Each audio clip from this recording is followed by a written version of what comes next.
জয় শ্রীকৃষ্ণ, রাধে রাধে। নমস্কার বন্ধুরা, সনাতনী পম্পা ইউটিউব চ্যানেলে আপনাদের সকলকে জানাই স্বাগত।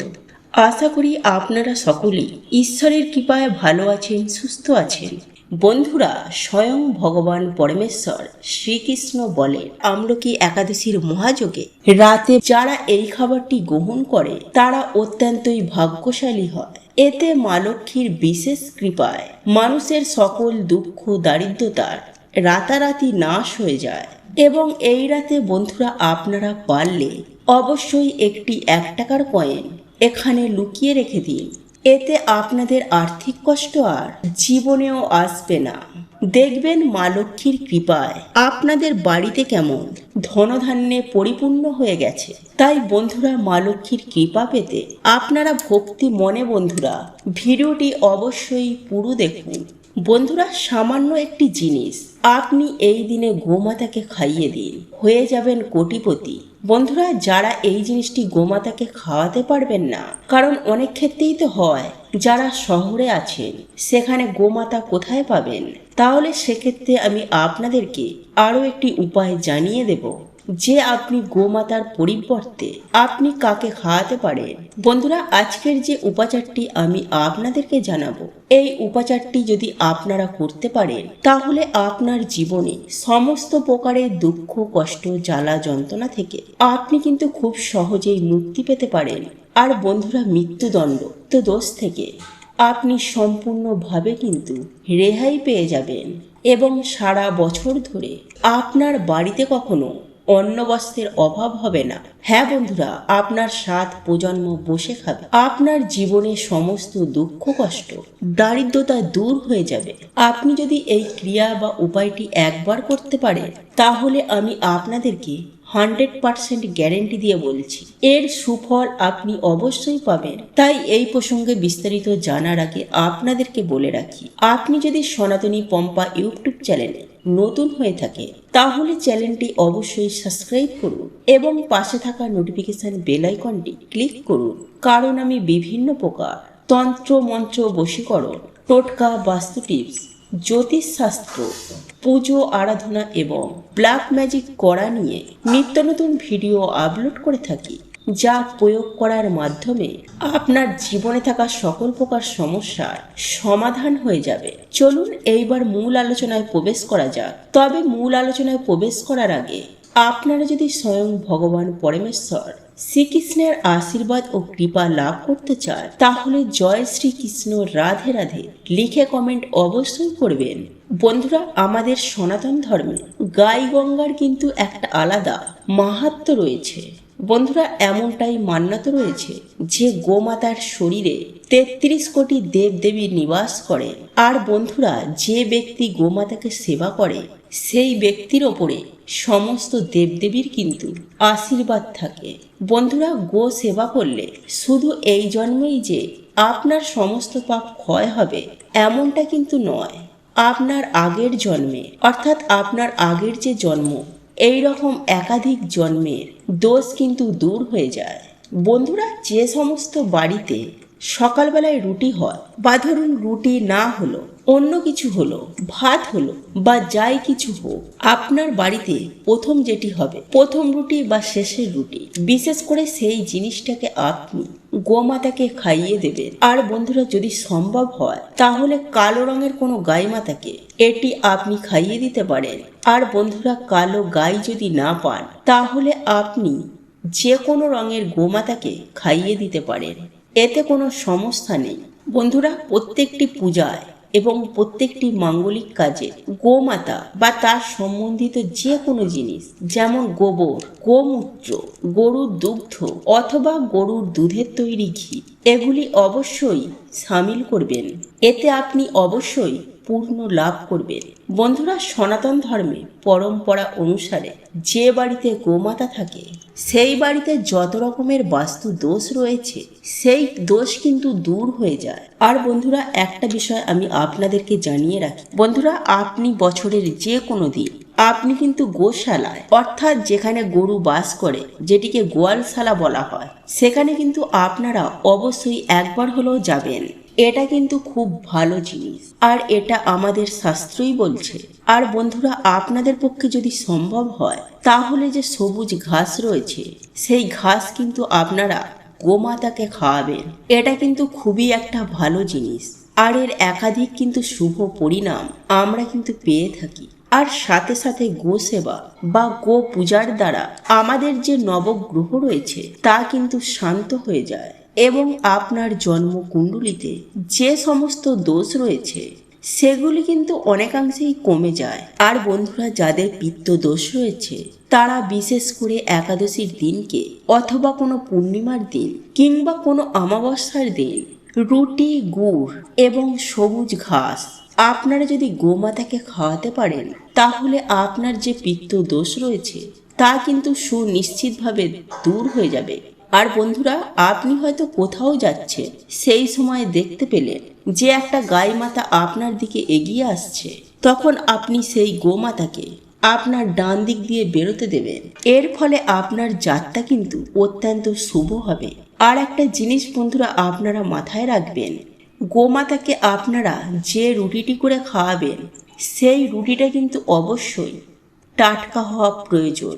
হয়তো আপনি আগের দিন রুটি করেছিলেন, সেই রুটি আপনি হয়তো সকালবেলা খাইয়ে দিলেন, এটা কিন্তু আপনারা একদম করবেন না। এতে কিন্তু বাড়িতে একটা নেগেটিভ শক্তি প্রবেশ করে, আর আপনার যে কার্যটি হওয়ার ছিল সেই কাজে কিন্তু বাধা পড়ে যাবে। দেখবেন হওয়া কাজ কিন্তু একদম হতে চাইছে না। যাই হোক বন্ধুরা, একই সঙ্গে আরও একটি বিষয় আপনারা মাথায় রাখবেন, যে সমস্ত গোলা জিনিস হয় বা পচা জিনিস হয় সেই সমস্ত পচা গলা জিনিস খাওয়াবেন না। বন্ধুরা, আপনার বাড়িতে হয়তো কোনো ফল রয়েছে বা কোনো সবজি রয়েছে, সেটা হয়তো পচে নষ্ট হয়ে গেছে, সেটা গোমাতাকে খাইয়ে দিলেন। আর অনেকেই এই কাজটি করে থাকেন, কিন্তু এই কাজটি করা একদমই উচিত নয়। কারণ বন্ধুরা, এটা মনে রাখবেন, আপনি গোমাতাকে খাওয়াচ্ছেন মানে আপনি 33 কোটি দেবদেবীকে খাওয়াচ্ছেন। আর এটা কিন্তু অবশ্যই মাথায় রাখবেন। বন্ধুরা, একই সাথে আরও একটা জিনিস আপনি করতে পারেন, সেটি হলো 11টি আটার গুলি বানাবেন এবং তাতে একটু হলুদ দেবেন। তারপর আপনারা যে 11টি আটার গুলি বানিয়েছেন সেই গুলিগুলোকে এক এক করে আপনি গোমাতাকে খাইয়ে দেবেন। আর যতবার আপনি ওই 11টি লাড্ডু খাওয়াবেন গোমাতাকে, ততবারই আপনি গোমাতার যে শিং রয়েছে সেই শিঙেতে হাত বোলাবেন, মাথায় হাত বোলাবেন এবং চেষ্টা করবেন গোমাতার চরণ স্পর্শ করার। বন্ধুরা, আপনি যদি এমনটা করতে পারেন তাহলে আপনার যে কাজে বাধা পড়ছিল সেখান থেকে কিন্তু আপনি অনেকাংশেই আপনি কিন্তু মুক্তি পাবেন। বন্ধুরা, আপনার যে এখন দুঃখের সময় চলছে তা হলো সেটা দেখবেন অনেকাংশেই কমে যাবে। দেখবেন আপনার জীবনে সুখ, শান্তি, ধন সম্পত্তি এবং খুশি আর খুশি আসবে। যাই হোক বন্ধুরা, আপনারা একই সঙ্গে 7 বার গোমাতাকে পরিক্রমা করবেন। এতেও দেখবেন আপনার যে সমস্ত কাজে বাধা পড়ছিল সেই সমস্ত কাজগুলি অবশ্যই আপনার হয়ে যাবে। বন্ধুরা, আপনারা যখনই গোমাতাকে রুটি খাওয়াবেন সেই রুটিটাকে একটুখানি হলুদ মাখিয়ে নেবেন। হ্যাঁ বন্ধুরা, আপনার ঘরে যে হলুদ রয়েছে সেই হলুদ অল্প করে মাখিয়ে নেবেন বা বুলিয়ে নেবেন। তার সঙ্গে আপনি একটুখানি সামান্য গুড় লাগিয়ে নেবেন। তবে হ্যাঁ, এটা শুধুমাত্র কিন্তু শীতকালের জন্য এই গুড় মাখা ব্যাপারটা। এক কথায় বলতে গেলে রাতারাতি আপনাদের ভাগ্য বদলে যাবে। বন্ধুরা, শ্রীকৃষ্ণ বলেন একাদশীর দিন আপনি যে কর্ম করবেন, যেমন কর্ম করবেন, সেই কর্মের ফল আপনাকে সারা জীবন ভোগ করতে হবে। বন্ধুরা, আপনারা যদি কিছু ভালো কাজ করে থাকেন তাহলে তা আপনি অখণ্ড অক্ষয় পুণ্য সঞ্চয় করবেন। আর আপনারা যদি অসৎ পথে কুকর্ম করেন তাহলে সেই পাপের ফল আপনাকে সারা জীবন ভোগ করতে হবে। তাই বন্ধুরা, এই আমলকি একাদশীর মহাযোগে ভুলেও খাবেন না এই 3টি সবজি। এর ফলে সংসারে চরম ভয়ঙ্কর দারিদ্রতা নেমে আসবে। তাই বন্ধুরা, আজ আমি আমার এই ভিডিওটির মাধ্যমে আপনাদেরকে সুন্দরভাবে জানিয়ে দেওয়ার চেষ্টা করব এই একাদশীর দিন কোন কোন খাবারগুলি খাওয়া একদম অনুচিত এবং কোন খাবারটি খেলে আপনি অখণ্ড সৌভাগ্যের অধিকারী হয়ে উঠতে পারবেন। বন্ধুরা, এই প্রসঙ্গে আজ আমি আপনাদেরকে এমন বিশেষ বিশেষ কিছু দিক তুলে ধরব যেগুলি 99% মানুষের জীবন তছনছ করে থাকে আর আপনার জীবনের সমস্ত রকম চতুর্দিক থেকে সমস্ত বিপদ আপদ দুর্ভাগ্য টেনে নিয়ে আসতে পারে। তাই বন্ধুরা, আজ আমি আপনাদেরকে যে যে খাবারগুলির কথা উল্লেখ করব, আপনি যদি ধর্ম মানেন, আপনি যদি ঈশ্বর বা ভগবানের প্রতি বিশ্বাস রাখেন, তাহলে অতি অবশ্যই একাদশীর দিন এই খাবারগুলি ভুলেও খাবেন না। আর যদি আপনার এইসবের প্রতি বিশ্বাস না থেকে থাকে, তাহলে অতি অবশ্যই আপনি সেগুলিকে খাদ্য হিসাবে গ্রহণ করতে পারেন। বন্ধুরা, আপনারা প্রত্যেকেই জানেন এই আমলকি একাদশী আমাদের জীবনের জন্য কতটা গুরুত্বপূর্ণ। বন্ধুরা, আপনারা এটাও জানি একাদশীর কি মাহাত্ম্য। তাই বন্ধুরা, এই পবিত্র একাদশী আমাদের প্রত্যেকটি মানুষের জন্য অত্যন্তই গুরুত্বপূর্ণ, কারণ আপনাদের প্রত্যেকের জীবনে এই একাদশী যথেষ্ট প্রভাব রয়েছে। কারণ বন্ধুরা, আমি আপনাদেরকে আগেই বলেছি যে আজকের করা কর্মফল আমাদের সারা জীবন ভোগ করতে হবে। এইবার আপনি নিজেই সিদ্ধান্ত নিন যে আপনি এই পবিত্র দিনটি কিভাবে কাটাবেন। আর এই পবিত্র একাদশীর দিনটি হলো আমাদের সুখ শান্তি ও দুঃখ কষ্টের প্রধান চাবিকাঠি। বন্ধুরা, এইবার আমরা জেনে নেব একাদশীর দিন কোন খাবারটি খেলে আমরা অখণ্ড সৌভাগ্যের অধিকারী হয়ে উঠতে পারব। বন্ধুরা, এই পবিত্র একাদশীর দিন আপনারা যদি মা লক্ষ্মী ও প্রভু শ্রী নারায়ণের এবং ধনকুবের রাজের একই সঙ্গে ভগবান গণেশজির যদি কৃপা লাভ করতে চান, তাহলে বন্ধুরা অতি অবশ্যই বাজার দোকান থেকে কিছুটা মাখন কিনে এনে আপনি ওই মাখন দিয়ে স্বয়ং পরমেশ্বর ভগবান শ্রীকৃষ্ণকে পুজো আরাধনা করে সেটাকে তুলসী পাতা সহ সপরিবারে গ্রহণ করবেন। হ্যাঁ বন্ধুরা, আপনারা একেবারে ঠিকই শুনছেন। বাজার থেকে মাখন কিনে এনে তাতে আপনারা অল্প পরিমাণে মিছরি মিশিয়ে এবং তাতে তুলসী পাতা দিয়ে আপনারা যদি এই দিন মাখন গ্রহণ করতে পারেন, তাহলে বন্ধুরা আপনারা এটুকু নিশ্চিত হয়ে যান আপনি অখণ্ড সৌভাগ্যের অধিকারী হয়ে গেছেন।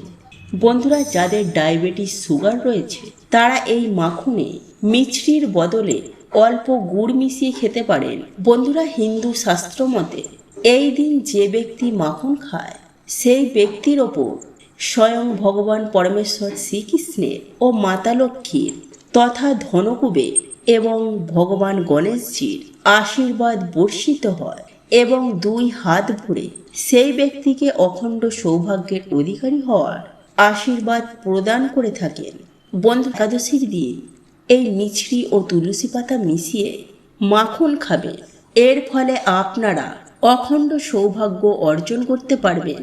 বন্ধুরা, বিভিন্ন ধর্মগ্রন্থ ও পুরাণে বর্ণিত রয়েছে যে এই পবিত্র একাদশীর দিন যেই ব্যক্তি এই মিছরি ও তুলসী পাতা সহযোগে মাখন সেবন করে সেই ব্যক্তির সমগ্র জীবনে তথা সেই ব্যক্তির পরিবারে সমগ্র বছর ধনধান্যে তথা ধন সম্পত্তিতে ভরে ওঠে। অর্থাৎ সেই পরিবারে আর্থিক দিক থেকে কোনো সমস্যা কিন্তু আর কখনোই আসে না এবং সারাটা বছর সুস্থ ও নীরোগ থাকতে সক্ষম হন। যাই হোক বন্ধুরা, এইবার আমি আপনাদেরকে জানিয়ে রাখি এই একাদশীর পবিত্র দিনে কোন কোন খাবারগুলি খাওয়া একদমই অনুচিত, বিশেষ করে কোন কোন খাবারগুলি খেলে জীবন একেবারে অধঃপতন নেমে আসবে এবং সারাটা বছর রোগে ভুগবেন, জ্বলে মরবেন। বন্ধুরা, একাদশীর দিন অনেকেই এই সব খাবারগুলি খেয়ে থাকেন, কিন্তু বন্ধুরা তাদের ক্ষেত্রে দেখা যায় কম বেশি সমস্যা হয় তারা জেনে অথবা না জেনে এই সব দিনগুলিতে অর্থাৎ এই রকম পবিত্র একাদশীর দিনে বিভিন্ন প্রকারের আহার গ্রহণ করে থাকেন, যার ফলে তাদের জীবনে সমস্যা কিন্তু প্রতিদিন দিন দিন তিলে তিলে বাড়তে থাকে। তাই তারা অক্লান্ত কঠোর পরিশ্রম করার পরেও কখনো আর্থিক দিক থেকে আয় উন্নতি করতে পারে না। তাদের সংসারে সদা সর্বদাই অভাব, অনটন, দারিদ্রতা লেগেই থাকে। তাই কোনোভাবেই এই একাদশী চলাকালীন আমার বক্তব্য অনুযায়ী আপনারা এই খাবারগুলি গ্রহণ করবেন না, অর্থাৎ এই খাবারগুলি খাবেন না। তবে আপনারা অবশ্যই এই নিরামিষ আহার গ্রহণ করতে পারেন। তবে এমন কিছু কিছু জিনিস আছে যে জিনিসগুলি কখনোই আপনারা করবেন না। বন্ধুরা, নিরামিষ আহার গ্রহণ করলেও সেই জিনিসগুলি কিন্তু একেবারেই গ্রহণ করা যাবে না। তাই বন্ধুরা, আজ আমি আপনাদেরকে যে খাবারটির কথা বলবো তা হলো আমিষ আহারের মধ্যে মাছ, মাংস, ডিম, পেঁয়াজ। আপনারা একেবারে ঠিকই শুনছেন। এই একাদশীর দিন মাছ, মাংস, ডিম, পেঁয়াজ একেবারে ভুল করেও মুখে তুলবেন না। বন্ধুরা, এগুলি একাদশীর দিন খাদ্য গ্রহণ করলে আপনার জীবন একেবারে তছনছ হয়ে যেতে বেশি সময় লাগবে না। শুধু তাই নয় বন্ধুরা, এই খাদ্যগুলি খাবার ফলে আপনাকে পশুজনিতে জন্মগ্রহণ করতে হবে। তাই অতি অবশ্যই যত্ন সহকারে একাদশীর দিনটি পালন করুন। বন্ধুরা, এরপর বলবো কোনো পোড়া জাতীয় খাবার এই একাদশীর দিন ভুল করেও গ্রহণ করবেন না। বন্ধুরা, এই পোড়া জাতীয় খাবার যদি আপনারা একাদশীর দিন গ্রহণ করেন তাহলে আপনাদের যে কপাল পুড়বে এটা আমি আপনাদেরকে সুনিশ্চিতভাবে বলতে পারি, 100% গ্যারেন্টি দিয়ে বলতে পারি। এরপর তৃতীয় যে খাবারটি খাওয়ার কথা নিষেধ করব তা হলো কেক জাতীয় খাবার। হ্যাঁ বন্ধুরা, আপনারা ঠিকই শুনেছেন, কারণ আপনারা প্রত্যেকেই জানি কেকের মধ্যে ডিমের ব্যবহার করা হয়। তাই আপনি যদি এই দিন কেক জাতীয় কোনো খাবার গ্রহণ করেন তাহলে আপনার এই পবিত্র একাদশীর দিনটি সুষ্ঠুভাবে স্বাস্থ্যের বিধি বিধান অনুসারে পালন করা হবে না, যার ফলে আপনার জীবনে জ্বালা যন্ত্রণা, বিপদ আপদ, রোগ ব্যাধি চতুর্দিক থেকে ঘিরে ধরবে। তাই বন্ধুরা, আপনারা ভুল করেও ডিম ব্যবহার করা কেক আপনারা গ্রহণ করবেন না।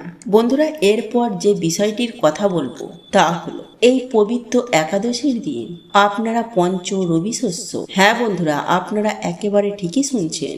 এরপর আপনাদেরকে যে খাবারটির কথা বলবো তা হলো পঞ্চ রবি শস্য। ভুল করেও খাবেন না। হ্যাঁ বন্ধুরা, আপনারা একেবারে ঠিকই শুনছেন। বন্ধুরা, এই আমলকি একাদশীর মহাযোগে পঞ্চ রবি শস্য ভুলেও মুখে তুলবেন না। এছাড়াও চাল বা চাল জাতীয় কোনো খাদ্য আপনারা ভুলেও মুখে তুলবেন না। বন্ধুরা, আজকের এই ভিডিওটি যদি আপনাদের পছন্দ হয়ে থাকে তাহলে ভিডিওটি লাইক করুন, কমেন্ট করুন এবং বন্ধুদের সাথে শেয়ার অবশ্যই করুন। মনে রাখবেন, আপনার একটি শেয়ার অনেক মানুষকে উপকৃত করতে পারে। আপনি যদি সনাতনী পম্পা ইউটিউব চ্যানেলে এখনো পর্যন্ত নতুন হয়ে থাকেন তাহলে চ্যানেলটি অবশ্যই সাবস্ক্রাইব করবেন এবং পাশে থাকা নোটিফিকেশন বেল আইকনটি ক্লিক করবেন। এইরূপ নিত্য নতুন ভিডিও সবার আগে দেখার জন্য ঈশ্বর আপনার মঙ্গল করুন। আপনি সুস্থ থাকুন, ভালো থাকুন।